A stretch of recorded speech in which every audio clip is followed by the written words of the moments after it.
kwa katibu bwana. Sasa niko mshahara bwana. Kwa hiyo nasema hapana bwana, mimi bwana iko hivi kwa hivi kwa hivi kwa hivi kwa hivi. Ndio. Kwa hiyo habari ya maana ilikuwa tuna speed kwa mtindo huo. Ndio. Kwa hiyo watu wengine walipopata kujua kupitia mifumo ya multipath.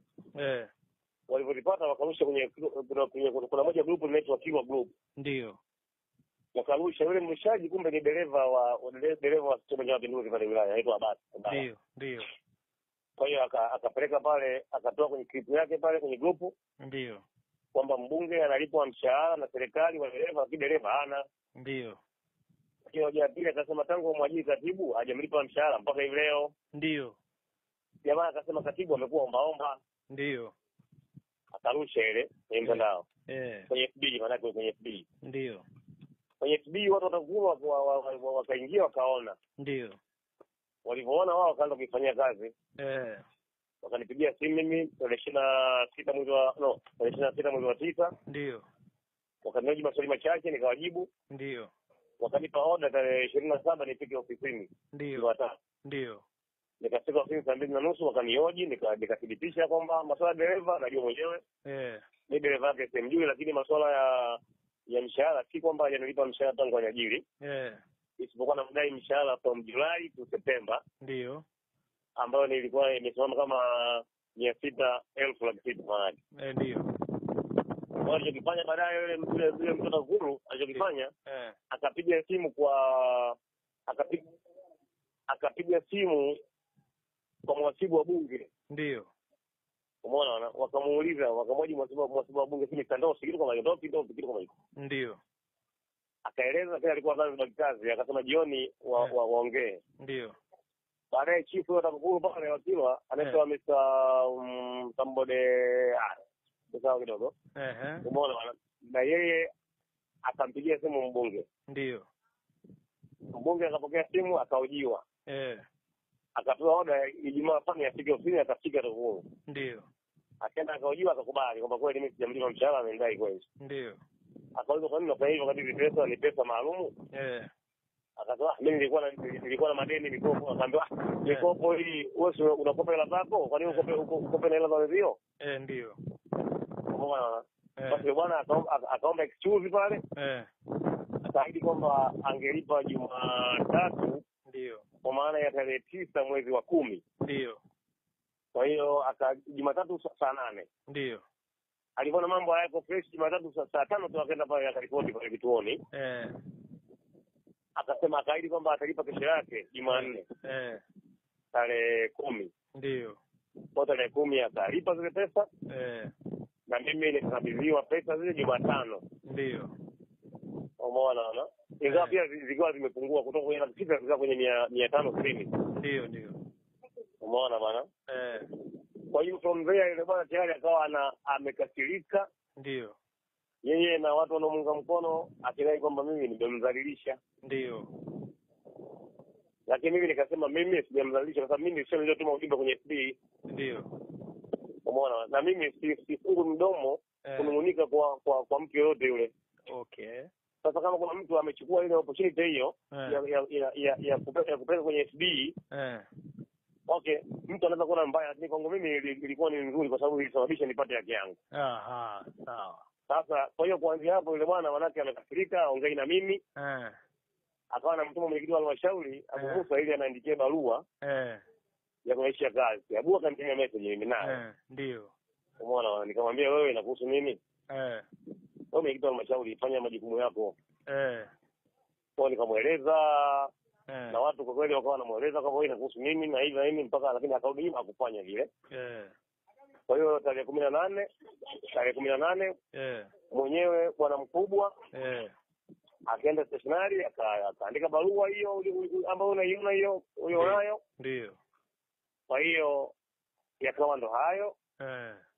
Lakini hata ukiangalia hiyo barua uliokuwa nayo ukiangalia tu inaposema nitakulipa posho zako za mwezi wa 10 na mwezi wa 11 nusu.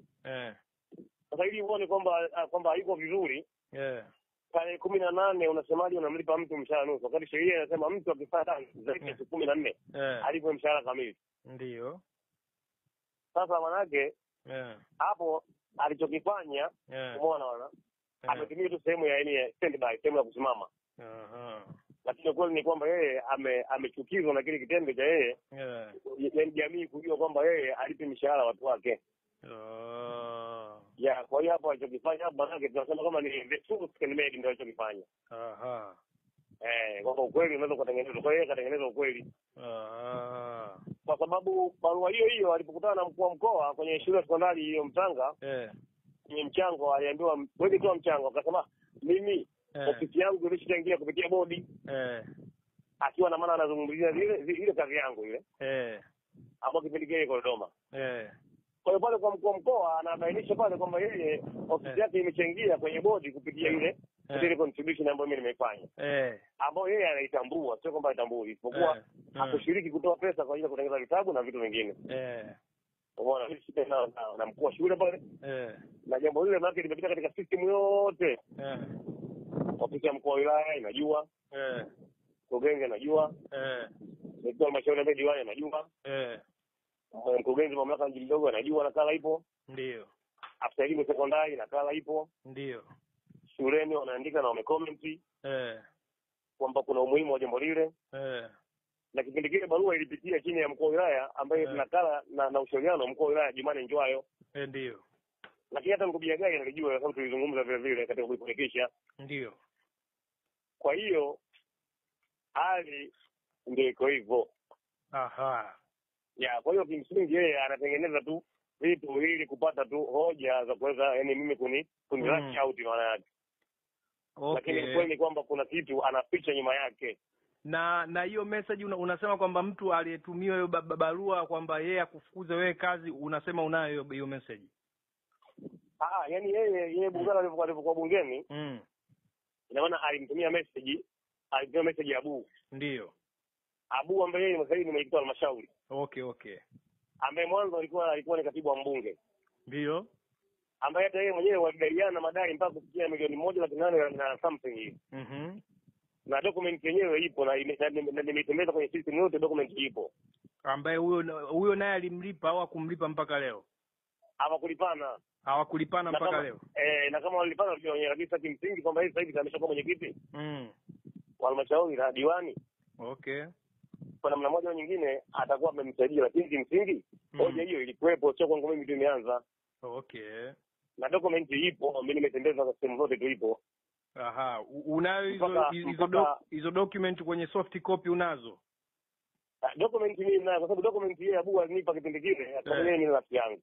Document alinipa kwa sababu alikuwa anaifunga kwangu. Ya, kwa hiyo document inayo ina page 8. Okay.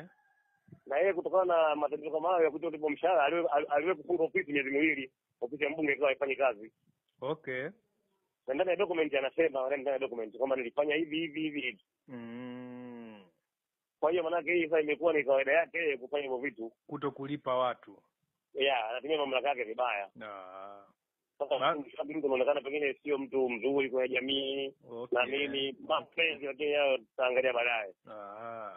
Lakini ilifikia hata vile vile hata hiyo pikipiki ambayo ilikuwa nimepewa mimi na yeye. Nilikuwa mimi nagana kila kitu alisusa. Oili nikana garamia mimi tangu mwezi wa 2019. Okay. Petroli ilikuwa nagaramia tangu mwezi wa 10 ukiondoka kwa nyuma ambako ilikuwa inachukua mafuta shilingi 30. Okay. Iko hapa mjini kwa masoko. Lakini baada ya hapo ile maana kila kitu ilikuwa nagaramia mimi mpaka bima ilikamatwa na ilipeni bima kwa sangu 50,000. Okay. Na matengenezo mengine mengi na mengine yanahusu chombo kama unavyofahamu. Sasa mimi nikasema pikipiki story mpaka nipate pesa zangu 472,285. Okay. Na hiyo pikipiki nimekabidhi leo polisi. Iko polisi nani kitu cha wilaya pale? Nimemkabidhi ya kupeleleza mbaki na nipigia simu pamoja na Mr. Madari. Kwa Mr. Madari akaniambia okay, wewe mkabidhi pikipiki, nikamwambia pikipiki mimi simkabidhi bwege. Pikipiki na kukabidhi wewe kama afisa wa serikali. Ili mimi sasa nipate nguvu zaidi kwamba pesa yangu nipate kutokea polisi. Okay. Na nimekabidhi leo takriban kama kwenye saa 5 at least. Na ufunguo nimemkabidhi Mr. Madari ya kupeleleza. Basi sawa. Kwa hiyo jambo Kwa hiyo jambo lake linajulikana hata watu wote mpaka tizi pia wanajua hili jambo. Basi sisi na hata barua ya kudai mimi pesa zangu za matumizi ya pikipiki nimepeleka nimempelekea mwenyewe mbunge. Ndio. Nakala tawala, katibu tawala nimepeleka. Nakala nimepeleka TIZ. Nakala nimepeleka TAKUKURU, lakini nimetumia NOO. Not on original. Okay. Alafu nakala nimepeleka kwa katibu wa chama wilaya. Ya, kwa hiyo na kila nakala sababu ina peji 4. Kwa kila nakala nimeweka risiti zote. Basi kwa barua zote nimetumia karibu takriban kama 50,000 yani kuandaa hizo barua. Okay. Ili mimi niweze kupata haki yangu kwanza ya pikipiki kwanza, ndio pikipiki. Hayo mambo mengine mishahara nini watafanya watu wa Twiko, kama mimi mwanachama wa Twiko mkoa. Watafanya na mambo mengine sheria nitaangalia mbele. Okay. Kadi position itakapokuwa inataka na